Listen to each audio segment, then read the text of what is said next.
We have a track we just played from the 338 album that Beleaf released, Going Nowhere, featuring a homie of ours, LMS. Shout out to LMS out there in Canada, still doing your thing. When you get down to Miami, motherfucker, hit me up. You got to be on this show. For sure. Shout out LMS. Bro, what can you tell me about that track? I know it's a deep track. You touch on a lot of deep stuff, man. Yeah. Yo, it was depressing though. Like, you know what I'm saying? Nah. Like honestly, I was going through a lot of shit. Like a lot of the music that I come out with, it is a representation of what's going on in my life during that time or a little bit prior. And I was just going through pretty much is somewhat like a divorce kind of thing. And then I realized, like, you know, during that portion of being in that family unit, you know, I wasn't really pursuing my rapping or anything like that. And it kind of felt like, well, for what?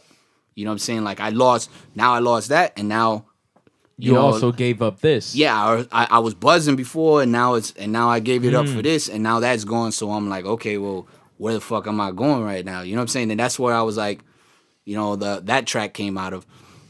I was just, you know, going through beats, and that chorus came up and spoke to you. And, yeah, I just had to spill my depressing heart to everybody.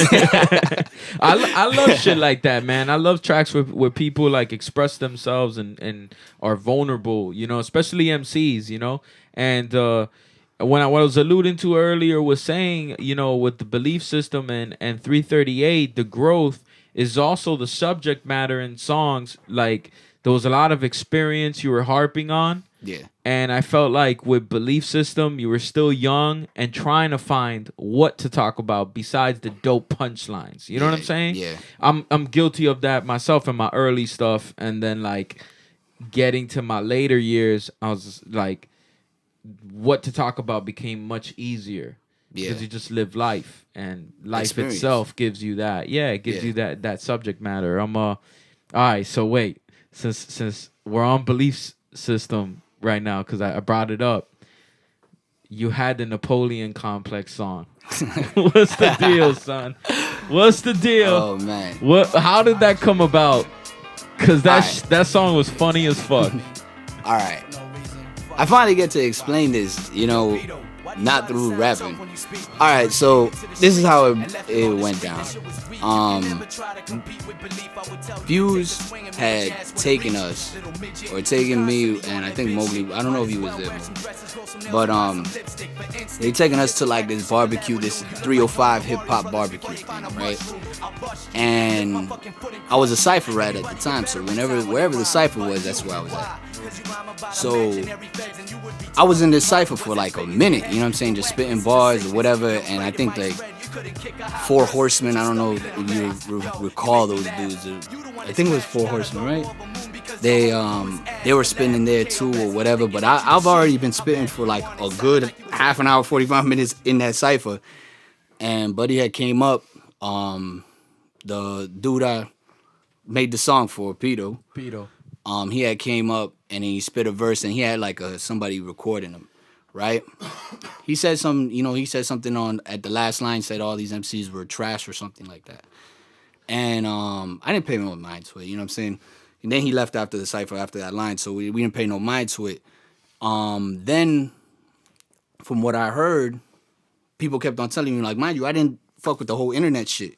So people were telling me that video was on the site, you know what I'm saying, promoting, just seeing me spit a verse and then he's doing that stuff, so it looked like he was trying me. Like, you know what I'm saying? Yeah. They were implicating that he was trying me. So, I'm calculated, you know what I'm saying? I try to do everything, in a calculated move.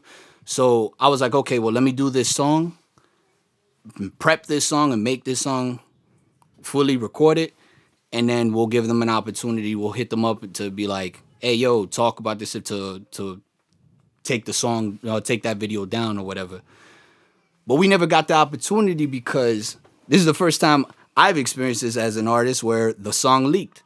Somebody that was working at Night Fusion Studios, the other half of Night Fusion Studios, which was what, JC, I think his name, Night or whatever, he took the song and gave it to the 305 hip hop to show, be like, oh, we got fire or some shit like that. And then next thing you know, the next day I see everybody telling me, yo, this song's all over the place, this and that, blah. And the song wasn't even done. Right. And I was like, are you fucking serious? I'm like, all right, cool, whatever. I kind of got pissed at JC because I'm like, yo, you know what? I know what to expect. You know what I'm saying? If I put something out there, I know that heat gonna come back, but I like to be prepared. I like to be calculated or whatever. Long story longer, they end up finding me like around my job or something like that I worked at. And then, you know, we all got into a little brawl. Well, it was me against a few other dudes. We got into a brawl, and then after that, then there was like another diss track that he came at me, and then I ended up fighting his brother-in-law and at the beach, and it was really? I didn't even know all this aspect of it. Yeah, it was a back and forth for a while, but I mean, you know, it's all dead now. Like, we actually bumped into each other at a party because what's crazy about that whole scenario is that dude and me shared a lot of mutual friends.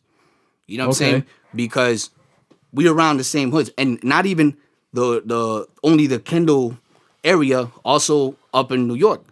So we had a lot of mutual friends. So it was kind of weird that it ended up being like that between me and that dude. Yeah. But we ended up, like I said, squashing it. We ended up bumping into each other at a mutual friend's party, and it looked like it was gonna pop off again. But we just squashed it. It was years later. You know, at that time I already had kids and shit like that. And I was like, I can't be running around.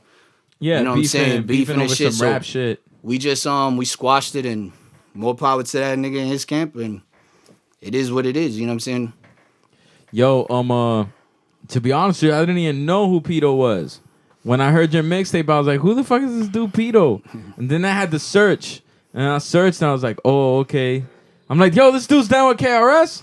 I'm just like, I didn't even know this shit. I'm like, whatever. I don't know how this beef popped off or whatever, but it was always a curiosity of mine. I met Pedo much later. You know, he was actually a pretty cool cat when I met him and shit. It's crazy how shit pops off like that, man. And I feel you on that shit of like when you're in a cypher for like a long time and you're working the cypher and then a dude comes with the camera and you're like, oh, so you come in with the camera at bar 50 or bar like 500 and now you're only recording what you didn't capture the moments prior. And it kind of like, yo, it takes things out of context, you know? Yeah. So I feel you on that. Yo, we're going to get into another fucking joint. This is Epidemic. Here we go again. One of my favorite joints from this group. Classic hip hop.